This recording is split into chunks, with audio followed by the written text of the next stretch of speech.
Welcome to #52Needs, and this week we are exploring creativity. And I have with me Frank Connolly, who is the principal of de Bono Consulting.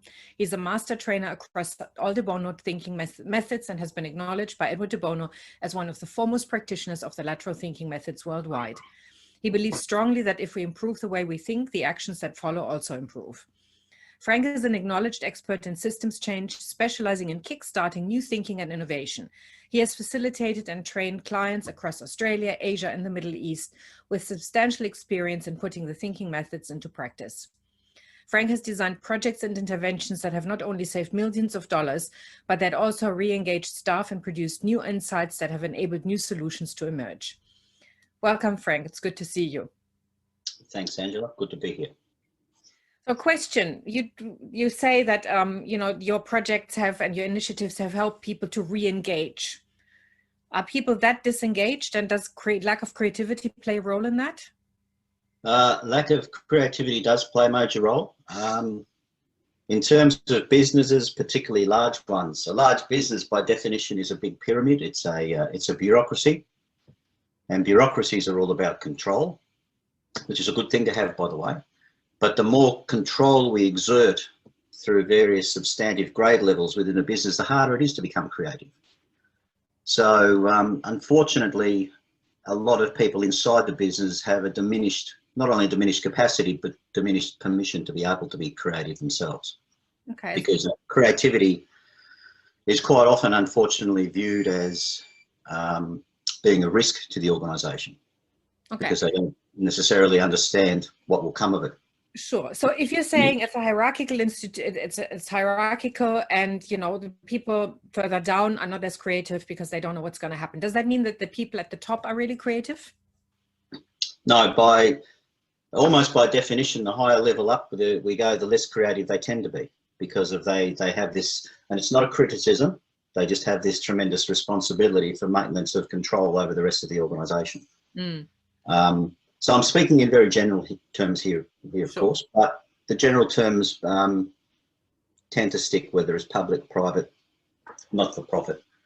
A smaller organisation, on the other hand, has a greater capacity to be creative. There's more room for movement. But there's the question of having the permission to do it, but also having the capacity. So how do I actually think about creativity? How do I apply it in the real world? And a lot of people just lack the tools and knowledge of how to do it. Yeah. That's not to say people are not creative. Some people are very creative, but it tends to be ad hoc rather than systemized and given a process so we can do it virtually at will. Yeah. Well, creativity is also this whole thing of, I'll stand in the shower, I go for a walk, we have a brainstorm, we'll just toss some ideas about, but it's a random thing. That's the presupposition.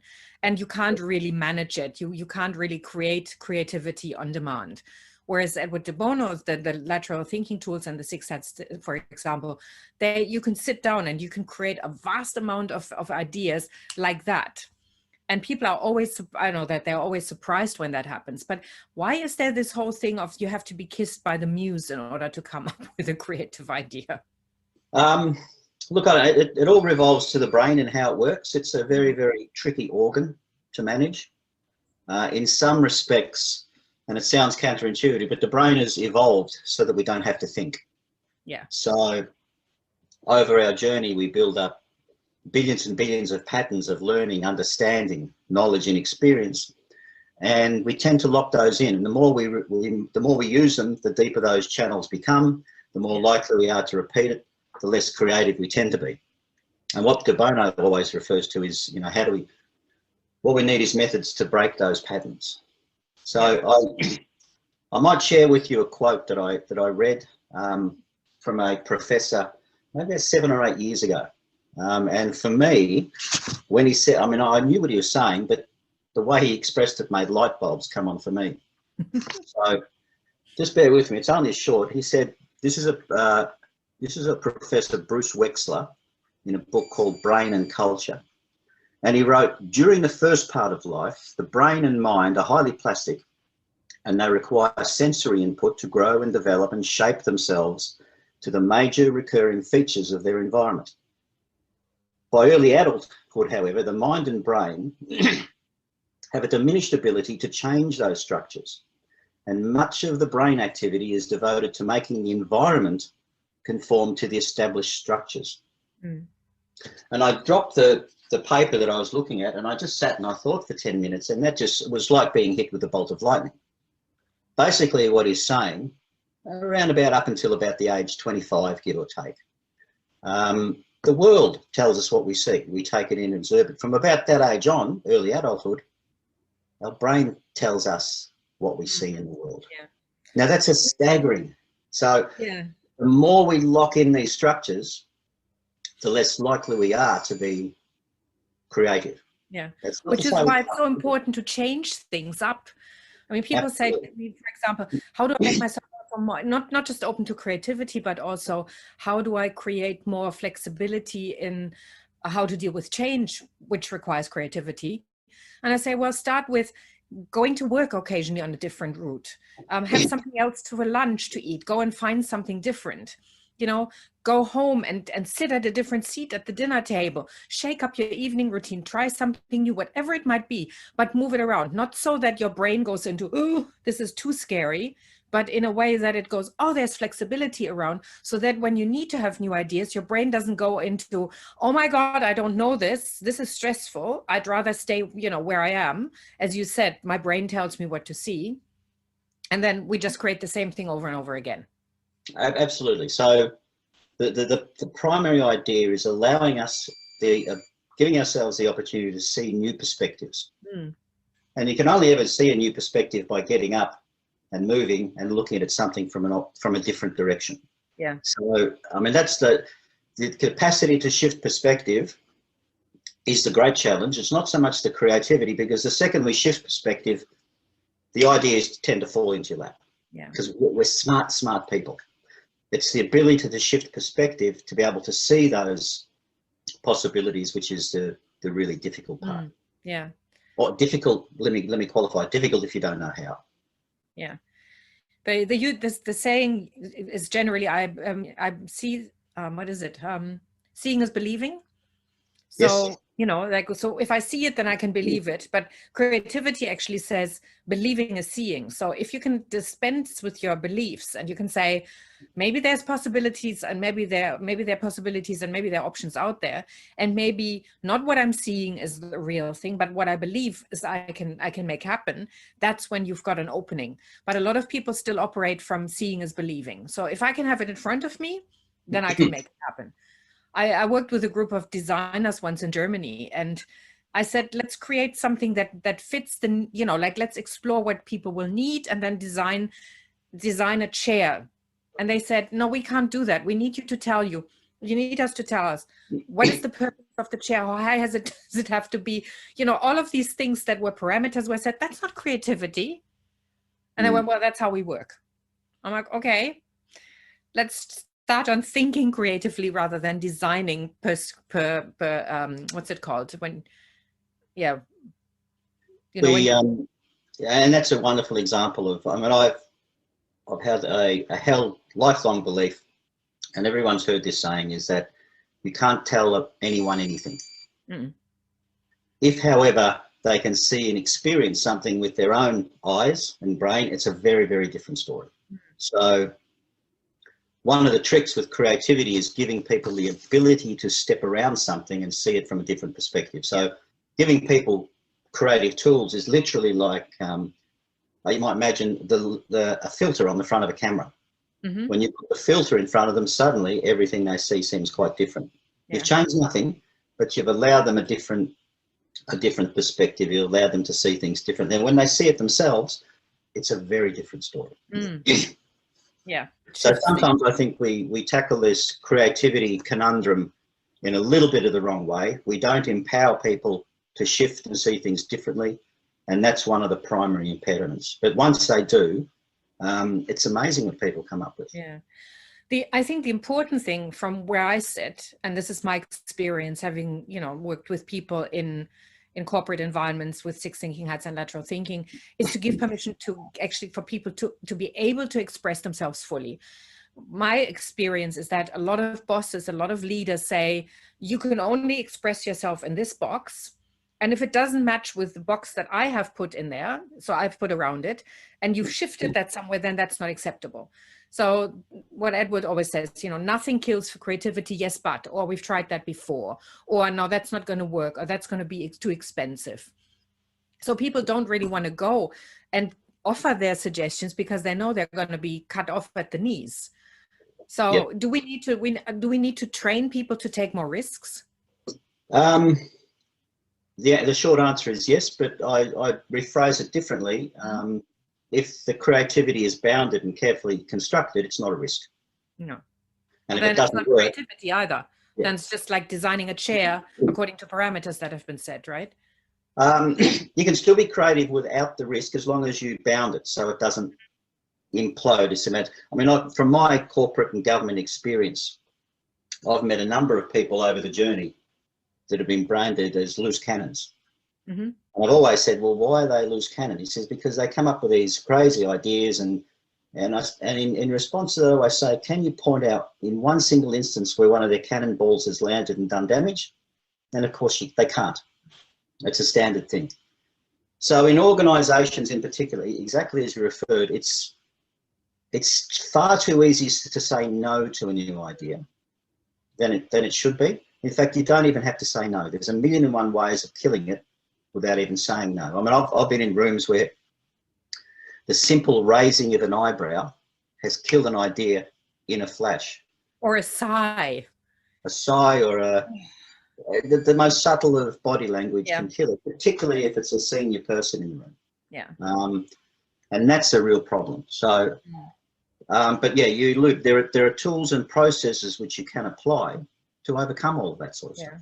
So again, as you said, it's easy to overcome this when it's a democratic process. But as long as we've got this hierarchical thinking in place, that when somebody in a senior position raises an eyebrow and sighs, that idea is dead. It's not going to go anywhere. And again, when we get into this place of saying any idea at the beginning is a great idea, we can always tailor it later and see what comes out of it. Then that's actually a good thing. Disney had this strategy where he had 3 rooms where he did this thinking. So he had one where everybody just got on wild and wacky ideas, and then in room 2 they expanded it even further, and then in room 3, so they moved locations. They would then actually tailor it and saying, what do we actually need to do in order to make that happen? And I don't know how that exactly worked, but I hope that he always set up different rooms. Because you and I both know that creative thinking, when you schedule it, you know, every Tuesday morning at 9 o'clock in the same room with the same people, you know, with the same muffins and the same coffee, and everybody sits in the same place, and then they wonder why they don't get any new ideas. So I think that's part of that brain function that you talked about. The more often we do something, the more habitual it becomes, and it's really hard to break out of that. Absolutely. So almost any stimulus into our brain is exactly the same as rainfall falling on the landscape. You give them the stimulus and you know exactly where it's going to go in every instance. It's like rainfall determined, and we know where the rain is going to run in every instance because it's determined exactly by gravity and the relief of the land. So we need to find ways to break that. So, and there's a real aversion to the notion of putting people in a room and getting to come up with crazy ideas. Crazy is threatening. But the key message, which hasn't clearly been passed on, is that crazy eyes are really good. It doesn't mean we're adopting the crazy idea, not at all. In fact, we don't do that. Because the most important thing is we do responsible, good, value-add things. Yeah. And crazy ideas are not always that. In fact, very rarely. But a crazy idea is a pedestal. It's a stepping stone to see other possibilities. That's all. So, I mean, a lot of the lateral thinking tools, therefore, help us to develop crazy ideas. Because having seen that and deciding we're not going to judge that idea, we're going to move on it. So, yeah, that's a real crazy idea, Angela. Can it? We don't say that. What we say is, no, crazy idea. What would happen if we put that into motion? Or where would that take us? Or what would the what's another way we might be able to achieve the same means? And that's when creativity starts, because the crazy idea is one of the things which provides the perspective shift. Mm. And we seem to be really fearful. So we can always, I mean, there's another old saying, it's not mine. It's easy to tame a wild idea, but it's really, really difficult to do something with a dead, boring idea. Yeah.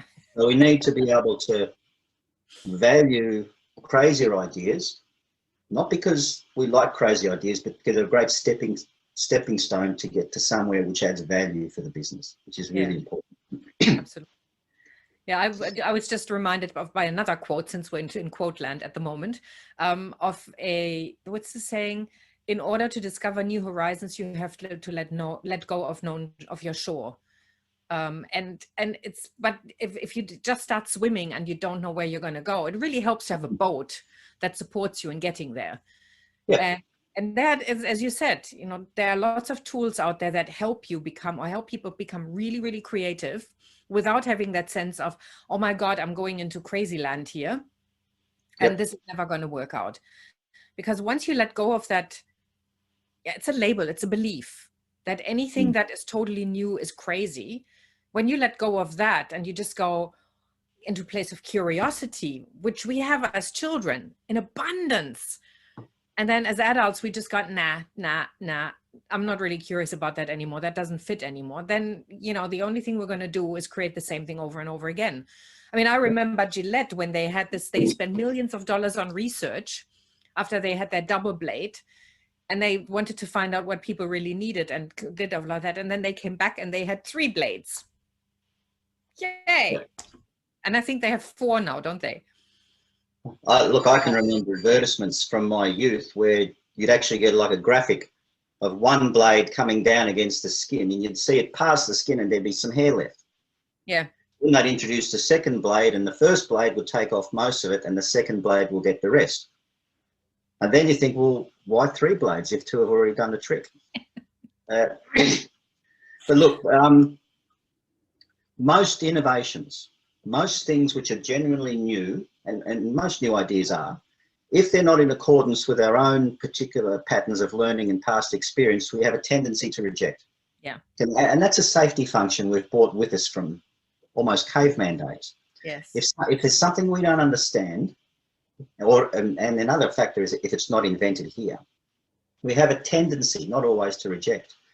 And that's a real danger. We need to be able to embrace them. So things like most major turning points, innovations that are initially mooted are generally disregarded.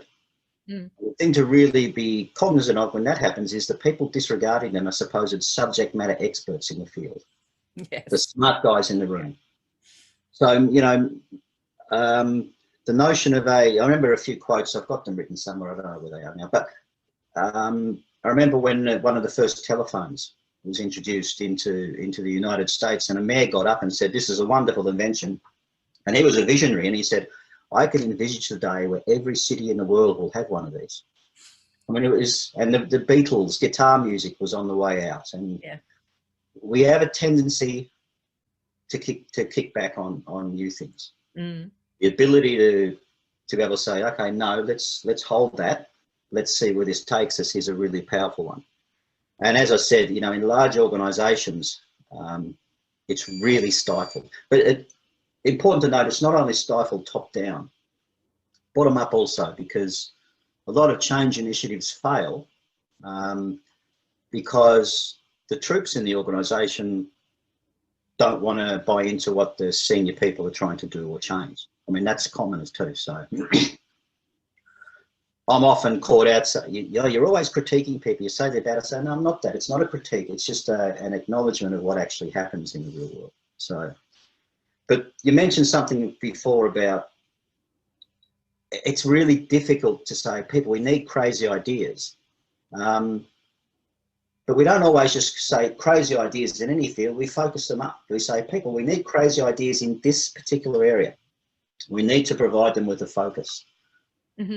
Most innovation, I mean, almost all to be honest, but most innovation programs in organisations that I've seen have tended to say, right, people, we're going to be innovative, we're going to do this, we want all your wonderful ideas, then suddenly whatever system they've got is inundated with 3,000 ideas.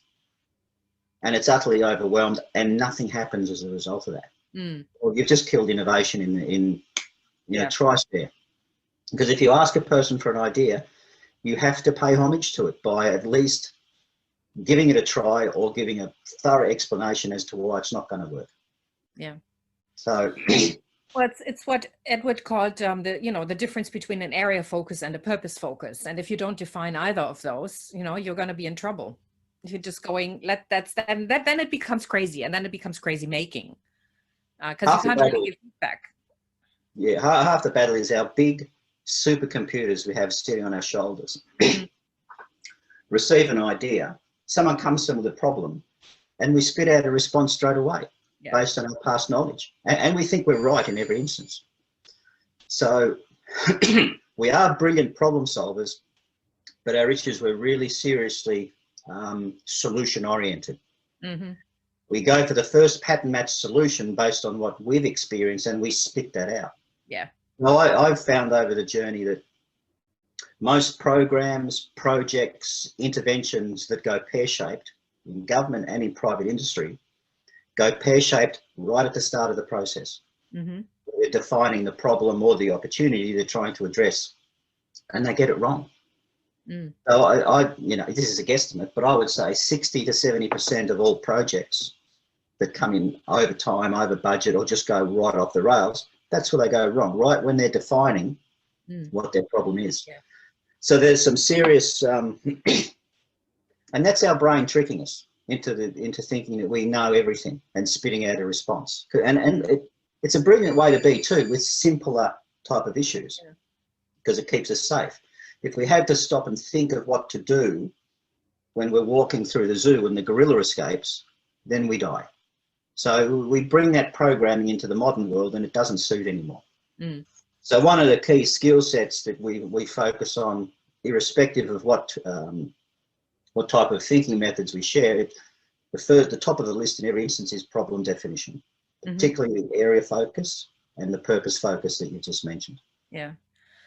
And for me, and this is my background in leadership and intelligence, I always find it useful to tell people, be prepared to be really uncomfortable.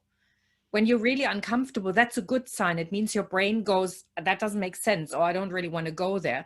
That means you're on the verge of discovering something new. But because it feels uncomfortable, the brain wants to shy away from that because it's not part of the habit that we've mentioned before. So learn to be comfortable with being uncomfortable, and you will expand your ability to come with new ideas considerably. But people go, oh, that doesn't feel right. And then you got the social interaction in there, the pleasing or the not rocking the boat too much, anything like that. And then we get an idea. Yeah, let's turn one blade into two, into three. Yeah. Different people have, the other thing is different people have different tolerance levels to ambiguity. Yes. So if something is quite not on there straight and narrow, you can tend to lose them straight away. Yeah. Other people will embrace this difference, if you like. So one of the ways around that is to say, people, what we're going to do today is we're going to apply this process, and we spell out the process. And when they know what's coming in terms of process, they can follow it. Yeah. And if they're super resistant, and they tend not to be once you've given them a schema, if they're super resistant, the associated peer pressure in the room tends to keep them on track. So ironically, some people will tell you, oh, creativity is the domain of, the great thinkers and the Leonardo da Vinci's and this, that, and the other. No, it's not. Creativity is the domain of the people who can apply the process properly. Yeah. So I've always said, when training lateral thinking around the place is, look, if you give me half a dozen anally retentive, process-driven, linear thinking public servants and put them in one corner, and give me a bunch of fantastically creative people who we all over the journey have admired for their creativity. you know, the Da Vinci's and whatever. Give me half a dozen of them. And we're going to train the public servants in lateral thinking methods and some critical thinking methods. They will always, in 100% of instances, produce more ideas than the creative thinkers. Yeah. It sounds like an outlandish statement, but that's the fact of the matter. Mm-hmm. So creativity can be a process. And if you want your people to be creative, give them the process. Mm-hmm. It's like people often say when you're going into an engineering-based organisation, oh, creativity, we're all engineers. They're not going to go for that stuff. And I say, nonsense. They will eat it up because what we're going to do is give them an end-to-end process, and an engineer sees that and they get it straight away. Yeah. Yeah. So I've found some of the more creative people when using the process are engineers and people of that ilk. Yeah. So there's a lot of misconceptions in this place, which is perhaps the primary reason why the uptake of creativity in organisations is not nearly what it should be. Yeah. Okay. So have the tools, be a bit daring, and just go for it. That would be my summary. And again, change the way you look at things, and it's an attitude.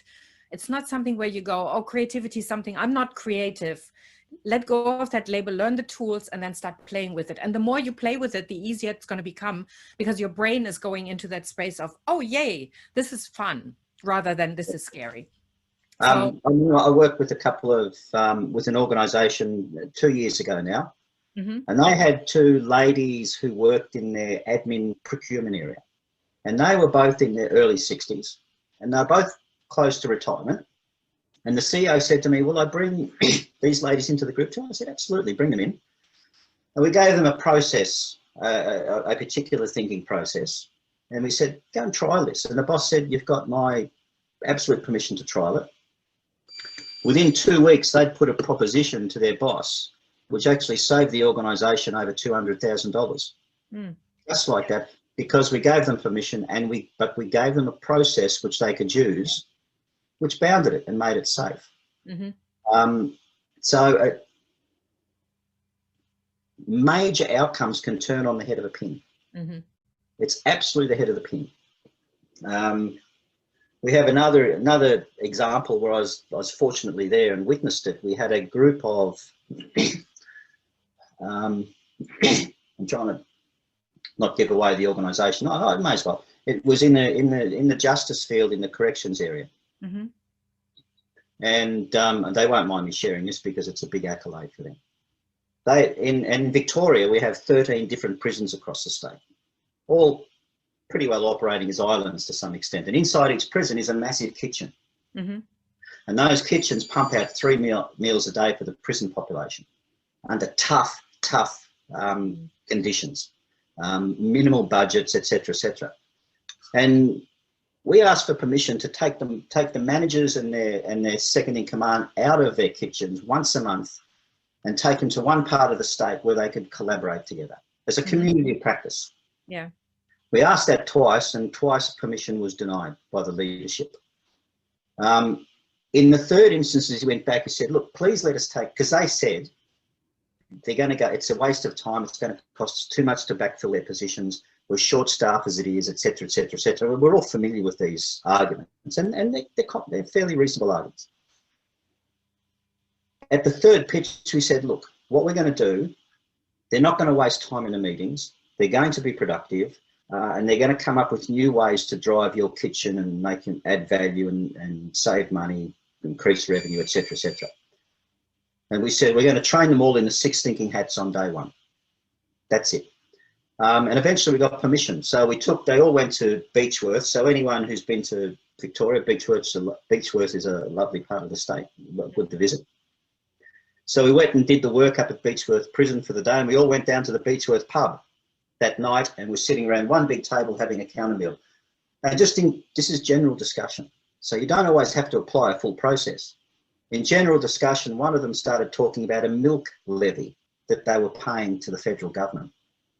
And he just a throwaway comment, he said, I don't know, why, we're a state government organisation, why are we paying the federal government money?